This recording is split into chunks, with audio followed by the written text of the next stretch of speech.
गेल्या काही दिवसांपासून यवतमाळ जिल्ह्यात तापमानाने 45 ते 46 अंशाचा टप्पा गाठला होता। उकड्यामुळे नागरिक हैराण झाले होते।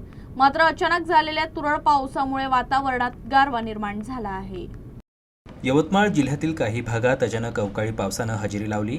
यामुळे वाढलेल्या तापमानात काहीशी घट झाली आहे। नागरिकांना उकाड्यापासून तात्पुरता दिलासा मिळाला आहे। शहरातील वातावरण प्रसन्न झाले असून गार वारे वाहू लागले आहेत। पुढील काही दिवसातही हवामानात बदल होण्याची शक्यता वर्तविण्यात येत आहे।